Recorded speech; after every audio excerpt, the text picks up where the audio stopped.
प्रिय छात्रों नमस्कार। स्वागत है आपका इस हमारे द्वितीय कक्षा में। इससे पहले भी हम रस परिचय पढ़ चुके हैं, उसको थोड़ा और विस्तार से पढ़ने के लिए आज की कक्षा में रस एवं उदाहरण प्रश्नोत्तर शैली में, जो कि हमारे लिए काफ़ी महत्वपूर्ण है। आइए पढ़ते हैं। रस एवं उदाहरण प्रश्नोत्तर शैली। श्रृंगार रस क्या होता है?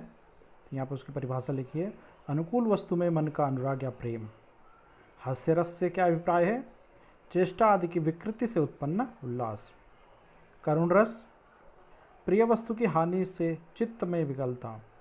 रौद्र रस से क्या अभिप्राय है? प्रतिकूल के प्रति चित्त की उग्रता।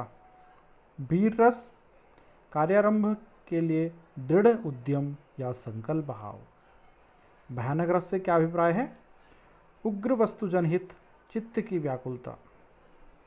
अद्भुत रस से क्या तात्पर्य है? अलौकिक या असाधारण वस्तु जनित आश्चर्य या कौतूहल। विभत्स रस का क्या तात्पर्य है या विभत्स रस का क्या अर्थ है? दोषयुक्त वस्तु से जनित घृणा।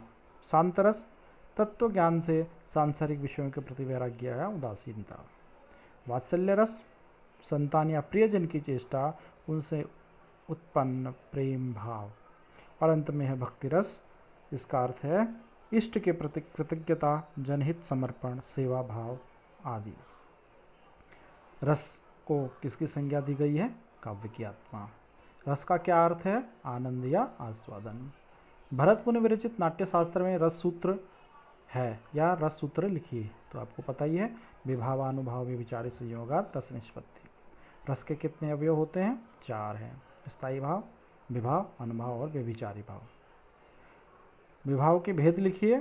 आलंबन विभाव और उद्दीपन विभाव। अनुभाव कितने प्रकार के होते हैं? कितने भेद हैं? 8 है। संचारी भावों की संख्या कितनी है? 33। श्रृंगार रस का स्थायी भाव क्या है? रति। श्रृंगार रस में कितने भेद होते हैं? 2 भेद होते हैं, संयोग और वियोग। यहाँ पर एक सुंदर सा उदाहरण दिया है। वीडियो काफ़ी लंबा बनेगा, तो इसलिए हम जल्दी इसको देखेंगे। यहाँ पे मैंने सारे उदाहरण दिए, बस हमने एक एक नंबर में आएंगे तो ज़्यादा इसको याद करने की आवश्यकता नहीं, बस समझ लेना है कि संयोग के साथ कौन सी पंक्ति दी हुई है, उस पंक्ति को थोड़ा सा हमने ध्यान देना है, क्योंकि हम इसको याद करेंगे तो बहुत लंबा हो जाएगा एक नंबर में। बस हमें देखना है कि जैसे मैं निज आलिंद में खड़ी थी सखी एक रात, रिमझिम बूंदे पड़ती थी, घटा छाई थी, गमक रही थी केतकी की गंध, चारों ओर झिल्ली झनकार, वही मेरे मन भाई थी। तो ये भी संयोग श्रृंगार का है। इसी प्रकार से यहाँ पे हमने 2-3 अन्य रस दिए हैं। ये सारे श्रृंगार रस के उदाहरण हैं, तो कोई भी आ सकता है। तो एक उदाहरण आप देख लीजिए। इसी प्रकार से विप्रलंब श्रृंगार, तो विप्रलंब श्रृंगार के भी यहाँ पे काफ़ी उदाहरण मैंने दे दिए हैं, तो आपने उनका ध्यान रखना है कि कौन सा विप्रलंब है। निस्दिन वर्षत नयन हमारे, सदा रहती पावस ऋतु हम पे, जब ते श्याम सिधारे। तो यहाँ पे विप्रलंब श्रृंगार है। इसके अन्य उदाहरण भी दिए गए हैं। हास्य रस, तो आपको हास्य पता ही है। अच्छा सा उदाहरण यहाँ पे, बुरे समय को देखकर गंजे तू क्यों रोए, किसी भी हालत में तेरा बाल न बांका होए। तो वहाँ पे हास्य रस है, इसका स्थायी भाव हास है। करुण रस, करुण रस का स्थायी भाव शोक है। एक उदाहरण देख लेते हैं। मेरे हृदय के हर्ष हा अभिमन्यु, अब तू है कहाँ, दृग खोल कर बेटा तनिक तो देख, हम सबको यहाँ, मामा खड़े हैं पास तेरे, तू यहीं पर है पड़ा। रौद्र, तो रौद्र का स्थायी भाव क्रोध है। और यहाँ पर है, सुनहु राम जेहि शिव धन तोरा, सहस भाव सम सो रिप मोरा, सो विल गाओ बिहाई समाजा, नत मारे रहें सब राजा। ये हमारे पास चैप्टर भी है, परशुराम संवाद। वीर रस, तो वीर रस में उत्साह इसका स्थायी भाव है।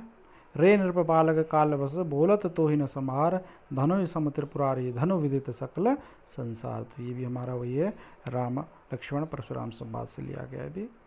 भयानक रस, इसका स्थायी भाव भय है। और एक उदाहरण पढ़ लेते हैं। एक और अजगर ही लाखी, एक और मृगहारी, विकट बटोही बीच ही परियो मूर्छा खाई। भयानक रस का उदाहरण है। अद्भुत रस, अद्भुत का स्थाई विस्मय होता है। लक्ष्मी थी या दुर्गा थी वह स्वयं वीरता की अवतार, देख मराठे पुलकित होते उसकी तलवारों के वार। तो एक हमने उदाहरण यहाँ पे प्रस्तुत कर दिया है अद्भुत रस का। विभत्स रस, विभत्स जुगुप्सा या घृणा। एक उदाहरण देख लेते हैं। विष्टापू या रुधिर कचहाड़ा वर्षय कबहु उपल बहुछाड़ा। तो ये विभत्स रस है। यहाँ पर दो किसी प्रकार क्वेश्चन आ सकते हैं, या तो विभत्स रस का उदाहरण पूछ लिया जाएगा या एक उदाहरण दे दिया जाएगा और उसमें पूछा जाएगा कि इसमें कौन सा रस है। और हमने स्थायी भाव हमने कल पढ़ ही लिए थे।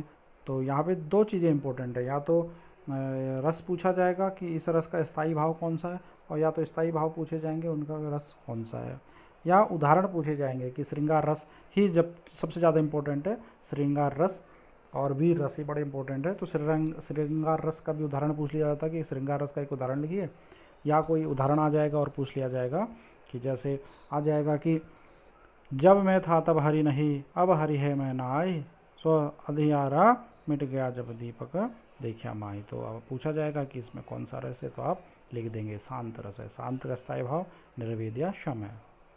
वात्सल्य रस, वत्सलता, और इसका उदाहरण देख लेते हैं। मैया कबहू बढ़ेगी चोटी। तो यहाँ पर भगवान कृष्ण अपनी मैया से कह रहे हैं, हे मैया मेरी चोटी कब बढ़ेगी।